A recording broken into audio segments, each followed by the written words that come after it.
In the aftermath of the Vikings playoff elimination, it is now time to shift the focus on the work needing to be done this offseason for 2025.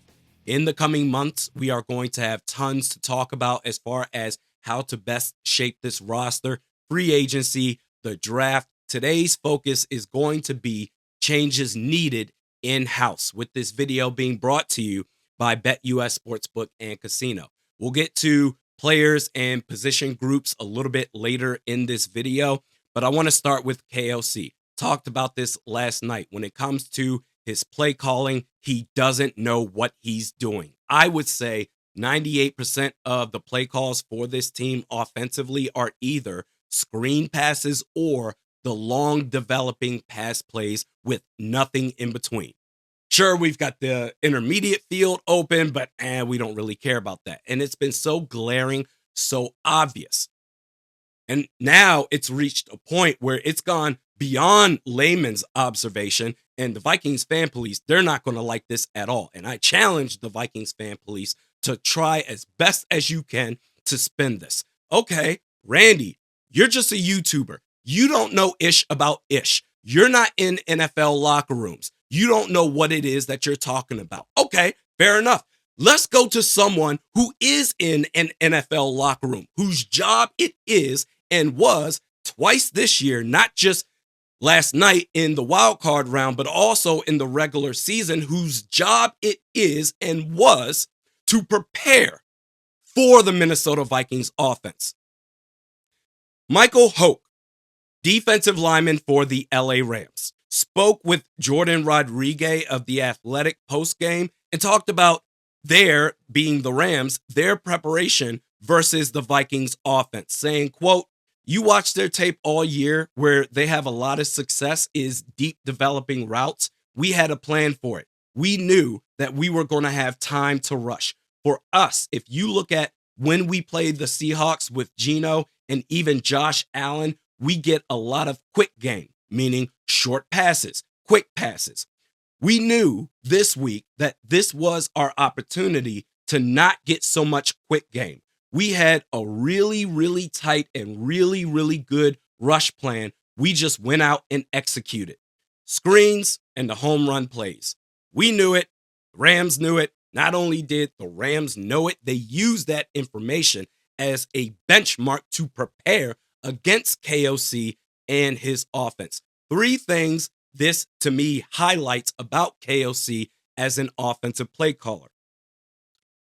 Number one, having a one-dimensional offense shows lack of creativity. Number two, being committed to the long developing pass plays shows lack of awareness when it comes to your offensive line and how consistently they poorly perform. And number three, Michael Hoke exposed KOC being predictable, that he either won't adjust or he simply can't adjust. And I tell you what, man, it is so frustrating watching teams like the Bills, the Bengals, the Ravens, the Lions offensively constantly leaves you wondering. They work every crevice of the field. KOC and the one-trick pony offense that he operates, always behind on second down, second and long, trying to make it third and manageable, having to play catch-up, drive after drive after drive. If the Vikings are going to go from being an inspiring Disney movie in the regular season, only to be soft in the playoffs, to transform that into a serious, tough football team that can actually contend and make a deep playoff run, KOC has to give up play calling. Outside of play calling, he's a good coach. Bro, you, as well as quarterbacks coach Josh McCown, let's make sure we don't disrespect him and give him his proper flowers, were responsible for the career resurgence of Sam Darnold, having his best season as a pro by far. That he is now, because of your assistance, going to get a semi-big payday relative to what top quarterbacks get paid on the market. Certainly not going to get paid what he probably would have gotten paid before the last two games, but still a relatively good payday nonetheless. You were responsible for that. But the play calling, unfortunately, in big games against the elite teams in the league, especially in the postseason, not even necessarily elite teams. 2022, Brian Daboll, he's a really good coach. I think he got a raw end of the deal. Joe Shane should be fired, but apparently they're not going to fire him. I digress. He lost to Daniel Jones. He was not a good quarterback that year. That Giants offense was not good. I get it, Ed Donatell and the defense sabotaged it, but you had the game in your hands on 4th and 8. In the postseason, especially, the play calling, your play calling, KOC, has resulted in the downfall of your team's success. That play calling is not your forte, and that's okay. Being a head coach doesn't mean that you have to be all encompassing. You can be Dan Campbell on decaf coffee. Focus on being the overseer, the leader of this team. Focus on developing JJ McCarthy. As far as who should call the plays next year, is that Wes Phillips? Is that Keenan McCardell? I have no idea.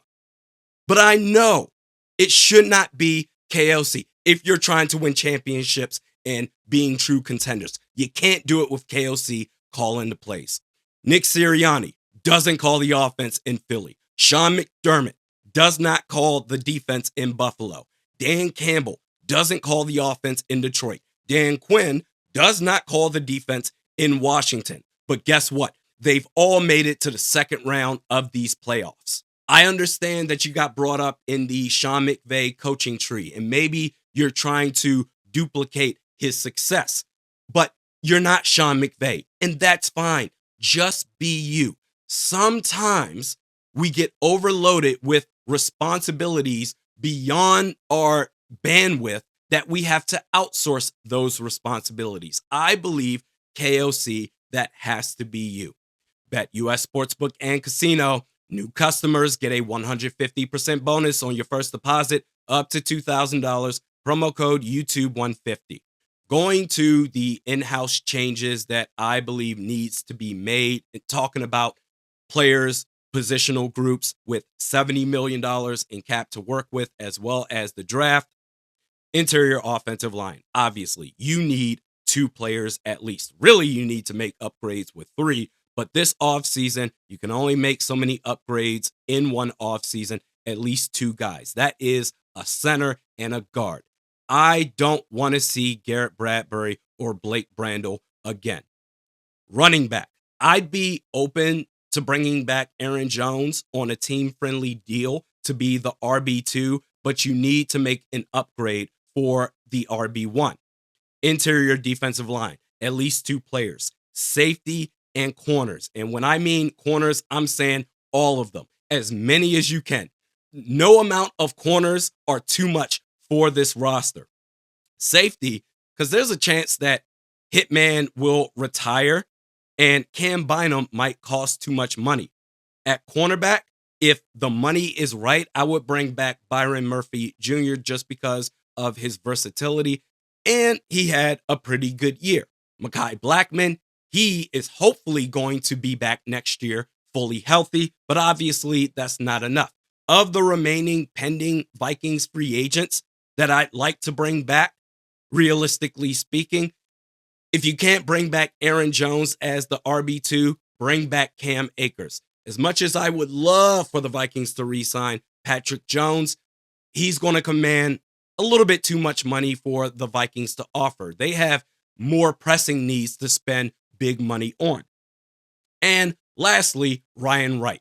But just a shot in the dark here, going back to the interior offensive line, I think realistically speaking, the Vikings can only bring in 2 outside names to make upgrades in free agency, that is. And we're going to talk about the free agency wish list I have for the Vikings. But if you can, just spitballing here, bring in Cam Robinson, bring back Cam Robinson to be that third upgrade, to play guard, to play on the interior of the offensive line. I don't know if he can or can't, but he certainly has the frame to give you the idea that maybe he can do it. I would like for the Vikings to at least explore that possibility within their own front office meetings. Otherwise, if not, I guess you're going to have to bring back Dalton Reisner, in which case, whatever. Thanks to the folks at BetUS Sportsbook and Casino. We'll see you next time